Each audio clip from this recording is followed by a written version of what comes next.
Right, okay guys, I'm done on the allotment again. It's Sunday the 6th of August. Just having a quick look round. Can't do much digging because I'm not fit enough yet, but I can do a lot of weeding. Came down yesterday but didn't do much filming.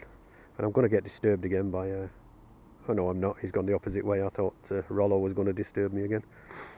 But basically what I'm going to do today is carry on hoeing this top patch. Maybe if I've got time, get the rotavator out and give it a good rotavating over, just to keep it within limits for the committee. The leeks are doing well. This bed of carrots is doing even better. They'll be coming out maybe towards the middle of next month. I'll take them out and then I'll get the bed ready for some garlic, which I'm going to plant during the winter. So get quite a few cloves of garlic in there. These potato beds, I need to see to there's some weeds in one of them. I'm not too sure that I've got all the potatoes out, but we will find out later on when I'm fit enough to dig. I think I've got a problem as well. I think I've got a hard pan of earth underneath, or clay, because, well, as you've seen in previous videos, this one especially tends to flood. So my goal for today, the peas have gone over. What I'm going to do is I'll take the canes out, I'll chop the peas down to ground level, leave the roots in obviously to rot off over the winter, because that'll put nitrogen back into the soil. Weed the bed and cover it over with some compost and some blackweed membrane, and just put it to bed for the winter. I've got to take some spinach home today. I'm under orders, although there's not much of it left. Something seems to be eating it as well. I'll probably get slugs like, like Popeye. They'll suddenly come up and start thumping the egg out of me because I'm taking all the spinach. A bit of grass growing in there as well, and some weeds. Chard's gone over now, it's going to flower, but I will take what leaves I can. I'm a bit disappointed with this. I've got some spring onions there I'll take, but the lettuce, and I'll probably take the beetroot because they're going over now. In this bed, some brassicas are doing well, and I sowed this with brassicas. Like I keep saying, I can't really remember whether they were cauliflower or whether they were cabbage. But it needs weeding. I need to put a bigger net on it. And they didn't all come up, basically. So there's something wrong under there I need to find out. Leeks. They're doing well. Yeah, a few weeds. There's some, I think it's comfrey coming up there as well, which I need to get out, otherwise it'll be all over the plot in a couple of weeks. Somebody, I don't know who, has taken a leek from there. If you follow the roads, there should be one roundabout here, and that diddy one there is not doing too good, is it? You know what I mean? But the rest are doing okay. It should be alright in another few months. I'll take one home and try it. They're pretty tough cookies. They can overwinter in the beds, and carry on growing and getting sweeter. So there we go, the beans. Oh bloody hell, what can I say about the beans? These are actually romping away. Really, really, really healthy. We'd had several pickings off these. The wife's getting sick of them actually, because all that's in the freezer at the moment is beans and spinach and stuff like that. Let me take it down here because I've just seen one. Look at that, that needs picking. I'll pick that before I go home. And any more that's more or less the same size, before they start getting stringy. And it probably be another blanching session this afternoon. There's another one, look. Yeah, so there we go. Except for the French beans. French beans, all the leaves are starting to yellow, and I don't know why. I thought it was a magnesium deficiency, so I came down and sprayed them. But they seem to have got worse overnight. They are producing beans, and the beans they're producing are very, very tasty. But apart from the yellowing leaves, we've got loads of those in the fridge as well, or in the freezer, should I say. So if anybody out there knows why my leaves are yellowing, apart from a magnesium deficiency or a calcium deficiency in the soil, either which, because the soil's quite moist underneath, I've tried it, put my finger in, and it did come out wet. Please leave your comments below. Just help me to fix the problem. that I can possibly fix this season, but will definitely not get next season if I get a remedy for it. So that's it so far. Let me just take you up into the greenhouse. I know I'm gonna take you around the walk in a minute, which we've had this walk many times before. So I'm going to switch the camera off, and when we get into the greenhouse, I'll come back to you. So, okay guys, we're in the greenhouse. Tomatoes are looking good. Plenty of trusses on them, although I have nipped out the growing tops, just so that they put all their energy into ripening the tomatoes. Leaves are looking nice and healthy, but the problem is on some of the tomatoes I'm getting blossom end rot. Now I've researched on YouTube, and they say it's either a watering problem because they're not getting, they're being watered erratically, which they're not, because all my pots are self-wicking. And if I bring that up, you can see that that's moist. They're taking up as much water as they need from the reservoirs below. Or it's a calcium deficiency. So I've sprayed them with calcium.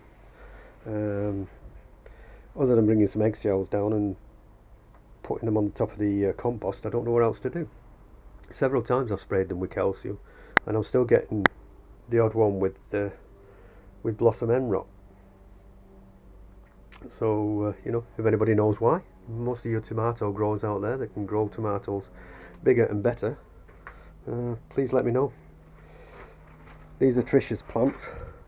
Oh, there was a cucumber on there yesterday. She's probably took it because it ain't there now, unless we've had mice. Trisha's tomatoes are looking a little bit insipid, but she is growing them in a tomato grow bag, and I'm going to have to ask her what she's feeding them on, because they don't look as healthy as mine, and they've got quite a few trusses on. So we'll see whether they produce anything. Right, okay, I just want to show you this. As you know, it's all flopping over now, but those were the potatoes that we put in the bag. The sprouty ones from under the sink that my wife just couldn't bear to throw away, so she asked me to plant them. I told her they wouldn't grow, but it's got plenty of top growth on. I'll do a potato reveal later on, and it will either prove me wrong or prove me right. Either way, it'll make for an interesting observation as to whether the sprouty ones from under the sink do actually produce potatoes or just produce top growth. So we'll see what we get later on. Alright, I better get on with some work. I'm being looked at very strangely by people that are erecting greenhouses over there, and another plot holder that has the plot next door but one to mine is looking at me strangely, because they know I do some filming, but they think I'm a bit puddled because I'm talking to myself. Alright guys, here we go. Where I'm up to so far. I'm going to start raking this bed, get it level. Already more or less level, because I've dug plenty of compost into there. This bed's been weeded. It's been levelled off. I'm now going to put the compost from the potato reveal on here, along with another few bags of compost to about 2 inches deep, something like that. And then I'll cover them both over with the weed suppressant membrane, weigh it all down and put them to bed for the winter. I know it isn't quite autumn yet, and I shouldn't be doing this until September or whatever, but really there's nothing else I want to put in these beds. Apart from not the Spanish onions, the Japanese onions, which I've ordered seed for. But I really don't want to put them in this bed either, because, as you noticed from previous videos, they don't drain that well, and the onions will just rot away over the winter period with inclement weather. If anybody knows Charles Dowding,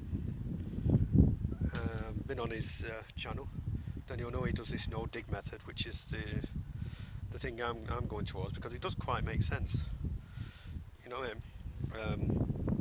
As he says, all the life of the soil is in the top 6 to 12 inches of the soil. That's where all your bacteria is, your worms are, your microbacteria, your mycorrhizal fungi and stuff like that, and everything that makes your soil alive.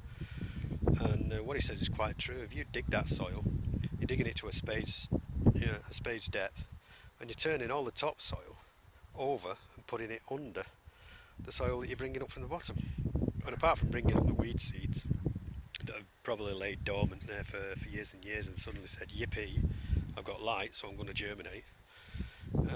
You put in all the useful bacteria, all the worms, all the microbes and everything deep down, about 12 inches down. So they've got to start working again to multiply in the top section of soil to make it alive and make it able to convert things into nutrients that plants can take up.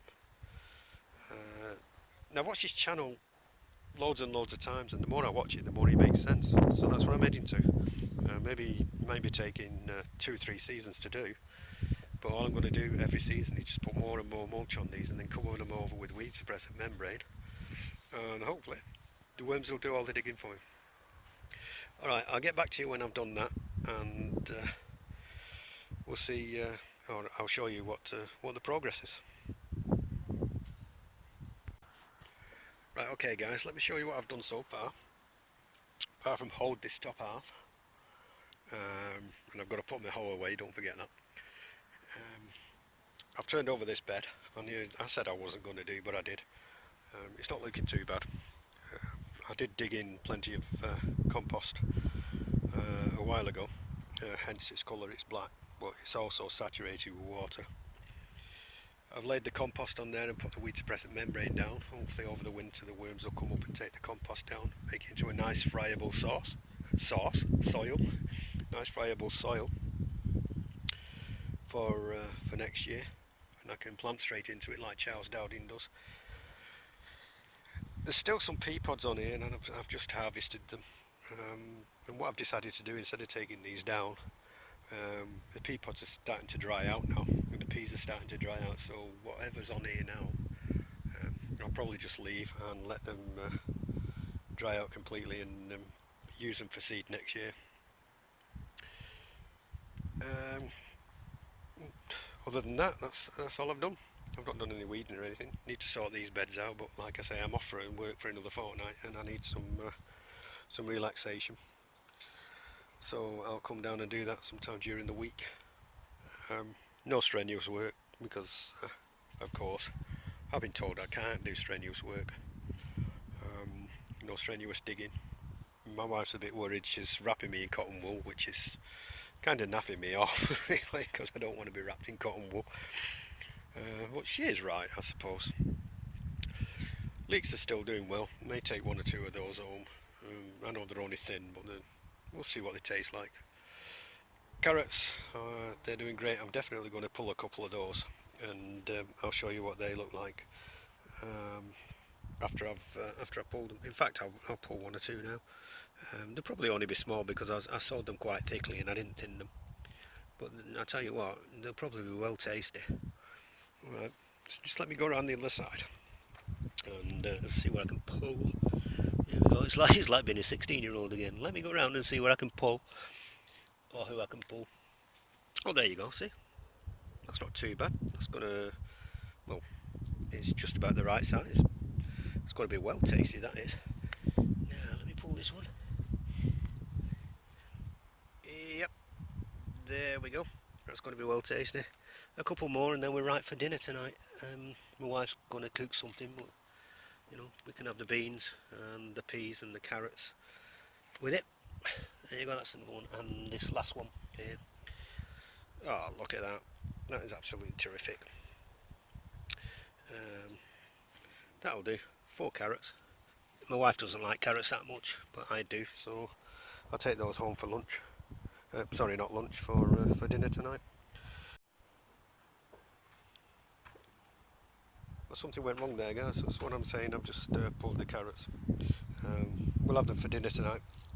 My wife doesn't much like carrots, but I do, so she can have 1 of them and I'll have the other 3. And yeah, we'll have quite a tasty lunch.